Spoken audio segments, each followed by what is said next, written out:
Assalamualaikum warahmatullahi wabarakatuh.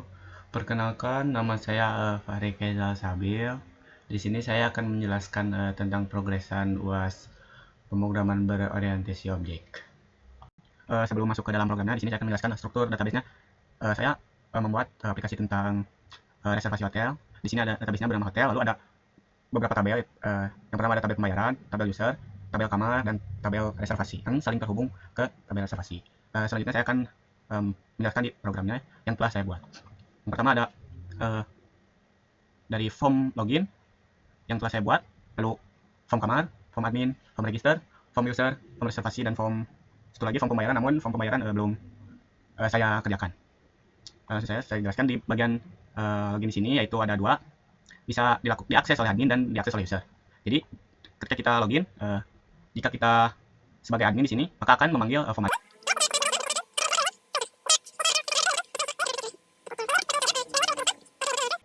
registernya. Lalu kita lanjut ke form kamar. Di sini diperuntukkan ya untuk form kamar tersebut ini untuk admin. Jadi admin bisa melakukan syarat UD terhadap tabel kamar seperti itu, dan di sini akan menyambungkan ke dalam database. Jadi ketika si admin menyimpan atau mengedit atau menghapus di database pun otomatis menghapus datanya seperti itu. Untuk reset di sini untuk menghapus di bagian text file yang ada di programnya.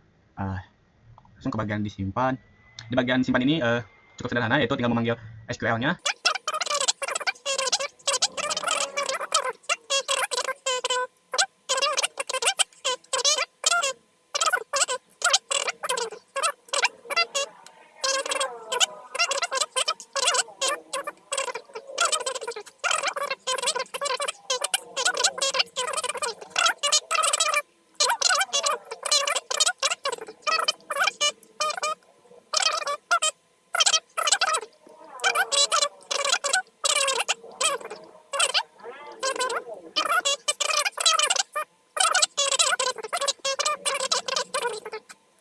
Ke form admin di sini saya menambahkan button untuk manajemen kamar, manajemen reservasi, dan manajemen pembayaran dan logout. Namun untuk manajemen pembayaran sendiri belum saya setting di formnya atau belum saya diubah-ubah. Jadi di sini cukup hanya manajemen kamar, manajemen reservasi, dan logout.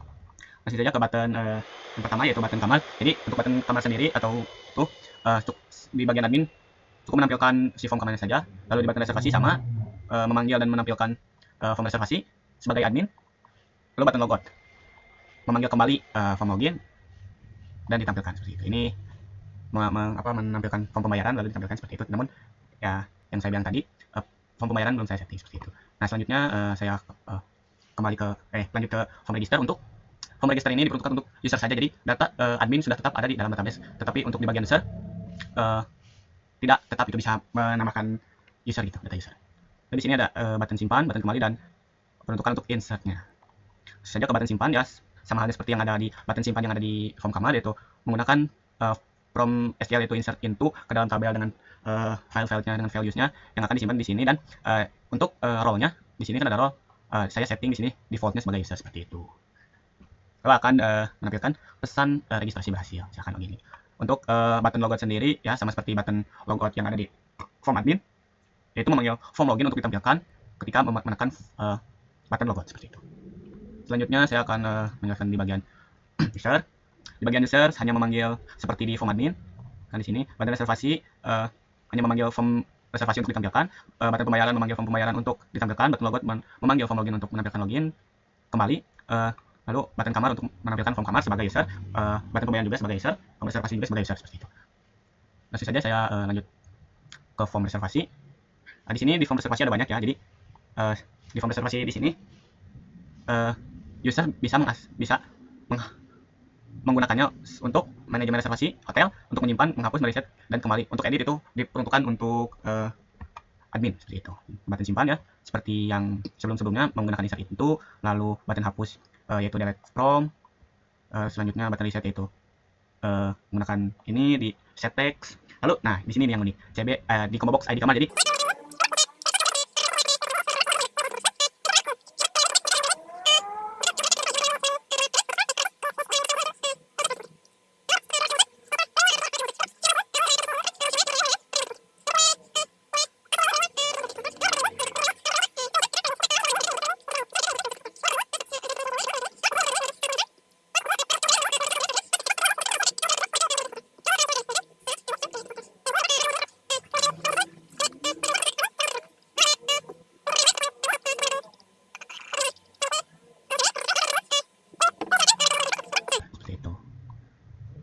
Dan selanjutnya saya akan mencoba untuk menjalankannya.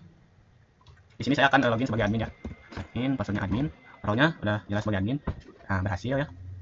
Kita akan melakukan CRUD di bagian kamar. Misalkan di kamarnya itu K01, tipe kamarnya standar saja, harga per malamnya misalkan 1 juta. Ya betul, simpan misalkan ya. Kita akan rubah ya. Nggak usah lah, masih saja ya, biar tidak terlalu lama.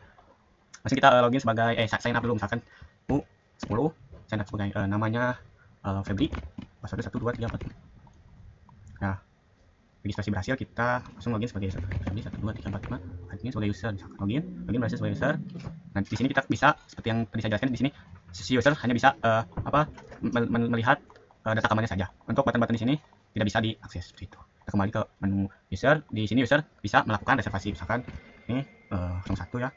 Nah, seperti yang saya tadi jelaskan, bisa di sini kita yang muncul hanya saat login user tersebut dengan ID tersebut seperti itu. Dan di sini juga di kamar yang langsung tersedia dengan harga per malamnya, jumlah malamnya belum kita isi. Nah, tanggal check-in langsung terisi sendiri. Misalkan di sini jumlah malamnya 10.